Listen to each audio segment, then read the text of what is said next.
Operation સિંદૂર બાદ ગુજરાતમાં જૈશ એ મોહમ્મદના એક પછી એક મોડ્યુલ સામે આવી રહ્યા છે। છેલ્લા થોડા જ દિવસોમાં ગુજરાત એટીએસએ 13 શંકાસ્પદ આતંકીઓને ઝડપી પાડ્યા છે। ત્યારે સવાલ ઊભો થાય છે કે શું ગુજરાત આતંકીઓ માટે સોફ્ટ ટાર્ગેટ બની ગયું છે કે પછી ગુજરાતની સુરક્ષા એજન્સીઓ પહેલા કરતા વધુ સતર્ક બની ગઈ છે। જ્યારે એટીએસના ડીઆઈજી સુનિલ જોશીથી આ સવાલ કરવામાં આવ્યો કે શું ગુજરાત સોફ્ટ ટાર્ગેટ બની રહ્યું છે, ત્યારે ડીઆઈજી જોશીનો જવાબ હતો ના।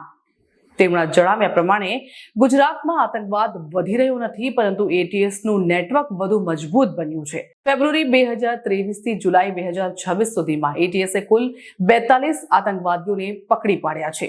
ખાસ વાત એ છે કે મોટાભાગના કેસોમાં આરોપીઓને કોઈ હુમલો કરે તે પહેલા જ ઝડપી લેવામાં આવ્યા હતા।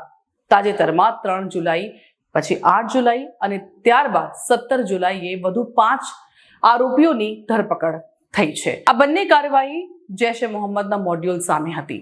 એટીએસનું કહેવું છે કે તેમનો મુખ્ય હેતુ હુમલો થાય તે પહેલા જ ષડયંત્રને નિષ્ફળ બનાવવાનો છે। તપાસમાં સામે આવ્યું છે કે દરેક મોડ્યુલની કામગીરી અલગ હતી।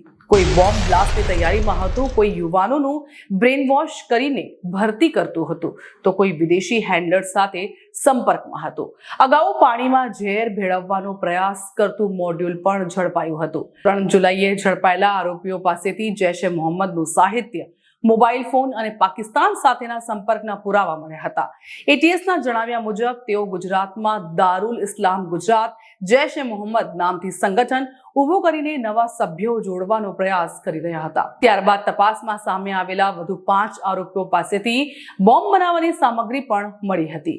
એટીએસનું સ્પષ્ટ કહેવું છે કે સામાન્ય લોકોએ ગભરાવાની જરૂર નથી, કારણ કે દરેક કેસમાં સમયસર કાર્યવાહી કરીને આરોપીઓને હુમલા પહેલા જ પકડી લેવામાં આવ્યા છે।